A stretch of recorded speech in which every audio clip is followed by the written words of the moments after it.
السلام عليكم ورحمة الله وبركاته. شلونكم شباب؟ اخباركم وش مسوين؟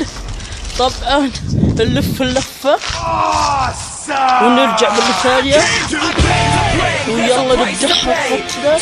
بس خلونا نشوف اللي يصير. شوفوني هدوكم خلونا نقعد بعدين نسولف على راحتنا. يلا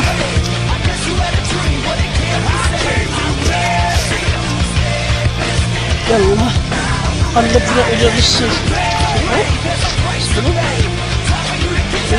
إلى الجدر، قلبنا الجدر. شوفوا هذا هو في واجهتي، شفتوا؟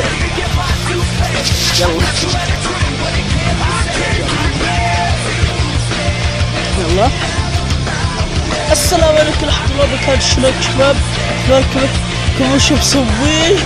طبعا هذه حلقة الصراحة رقم 9 اللي قبل الأخيرة، فحاب أقول لكم أسترجع لكم الحلقات اللي قبل.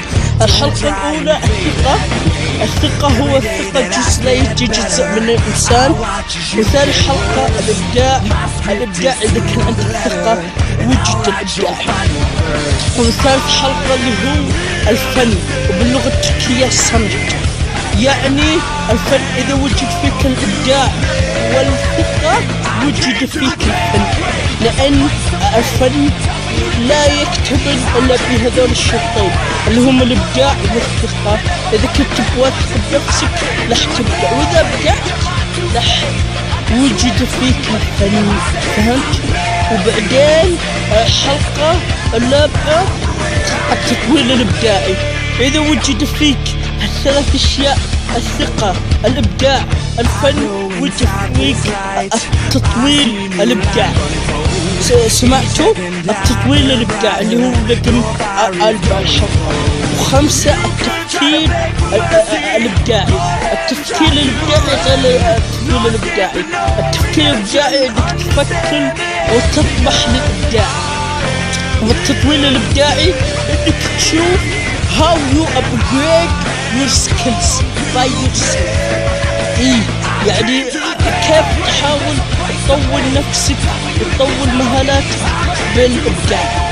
بعدين سادس حلقة قلنا لكم الثقة رقم 1، والثقة رقم 1 انك كيف تصنع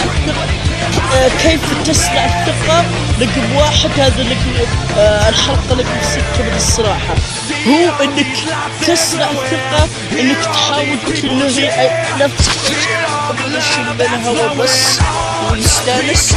المهم مثل ما قلت لكم يا شباب تحاولون كيف انكم تنهون نفسكم، ومن خلال التنهية هذه تقدرون تبحثون عن الثقة وتقدرون تزيدون increase your ثقة to upgrade. بعدين الحلقة رقم 7 بالصراحة صناعة الثقة رقم 2 اللي هو الحلقة 7 اللي سويناها قبل يومين.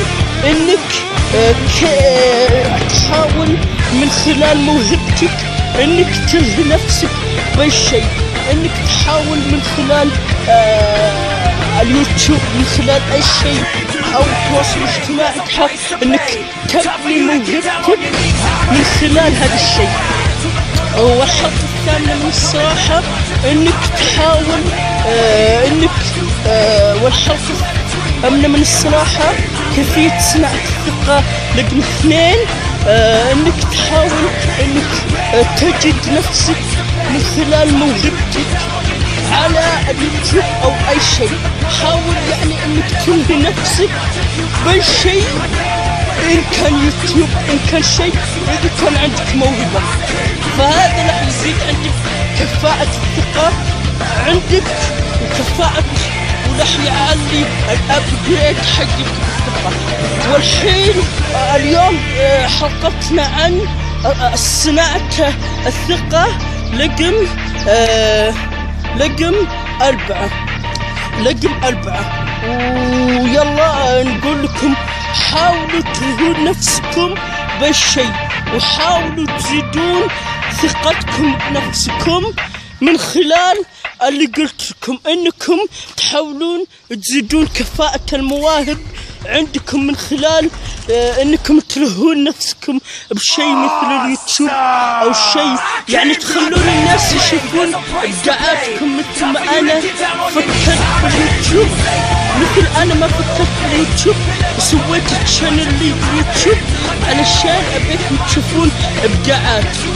وتحياتي والف تحية وسلام واشكركم لمتابعة الفيديو.